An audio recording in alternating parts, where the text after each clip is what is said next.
అందరికీ praise the lord అండి. ఈరోజు మనం ఆదికాండము 3వ అధ్యాయము 1-24వ వచనం వరకు చదువుకుందాం. దేవుడైన యెహోవా చేసిన సమస్త భూజంతువులను సర్పము యుక్తిగలదై ఉండెను. అది ఆ స్త్రీతో, ఇది నిజమా?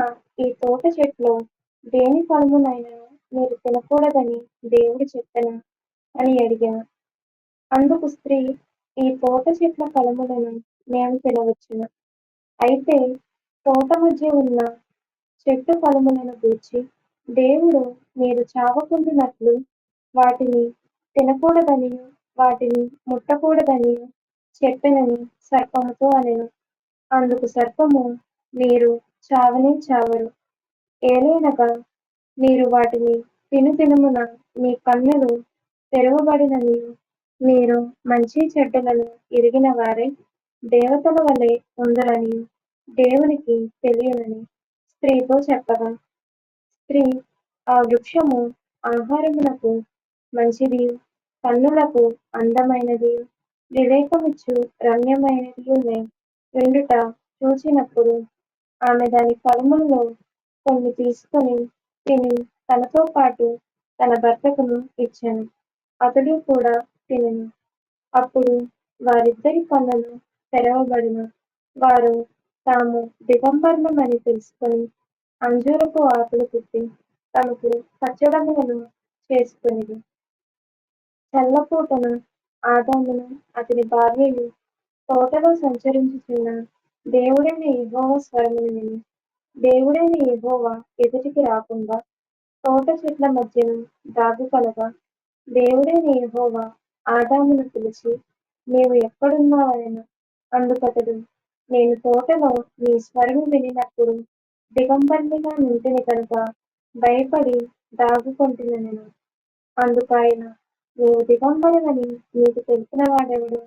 నీవు తినకూడదని నేను నీకాజ్ఞాపించిన వృక్షఫలములు తింటివా అని అడిగెను.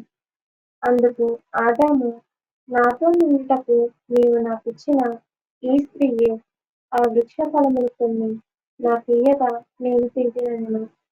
అప్పుడు దేవుడైన యెహోవా స్త్రీతో, నీవు చేసినది ఏమిటని అడుగగా, స్త్రీ, సర్పము నన్ను మోసపుచ్చినందున తింటిననెను. అందుకు దేవుడైన యెహోవా సర్పముతో, నీవు దీన్ని చేసినందున పశువులన్నిటిలోను భూజంతువులన్నిటిలోను నీవు శపించబడిన దానివై నీ కడుపుతో త్రాగుచు నీవు బ్రతుకు దినములన్నీయు మన్ను తిందువు. మరియు నీకును స్త్రీకిని నీ సంతానమునకును ఆమె సంతానమునకును వైరము కలుగజేసేదను. అది నిన్ను తల మీద కొట్టును, నీవు దానిని మడిమ మీద కొట్టుదు అని చెప్పెను. ఆయన స్త్రీతో, నీ ప్రయాసమును నీ గర్భవేదనను నేను మిక్కిలి హెచ్చించెదను. వేదనతో పిల్లలను కందువు. నీ భర్త ఎడల నీకు వాంఛ కలుగును, అతడు నిన్ను ఏలెనని చెప్పెను. ఆయన ఆదాముతో, నీవు నీ భార్య మాట విని తినవద్దని నేను నీకాజ్ఞాపించిన వృక్షఫలములు తింటివి గనుక నీ నిమిత్తము నేల శపింపబడి ఉన్నది. ప్రయాసముతోనే నీవు బ్రతుకు దినములన్నీయు దాని పంట తిందువు. అది ముండ్లతుప్పలను గచ్చపొదలను నీకు మొలిపించును. పొలములో నీ పంట తిందువు. నీవు నేలకు తిరిగి చేరు వరకు నీ ముఖపు చెమట కార్చి ఆహారం తిందువు. ఏలయనగా నేల నుండి నీవు తీయబడితివి, నీవు మన్నే కనుక తిరిగి మన్నైపోదువని చెప్పెను. ఆదాము తన భార్యకు హవ్వ అని పేరు పెట్టెను.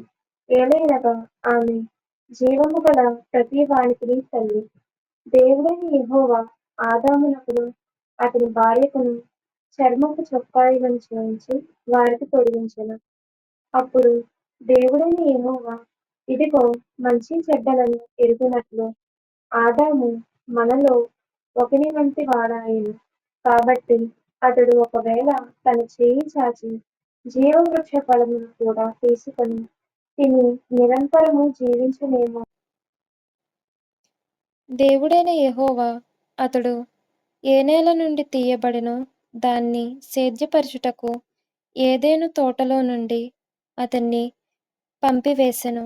అప్పుడాయన ఆదామును వెళ్ళగొట్టి ఏదెను తోటకు తూర్పు దిక్కున కెరూబులను జీవవృక్షమునకు పోవు మార్గమును కాచుటకు ఇటు అటు తిరుగుచున్న ఖడ్గజ్వాలను నిలవబెట్టెను. దేవుడి వాక్యం దీవించును గాక. ఆమేన్.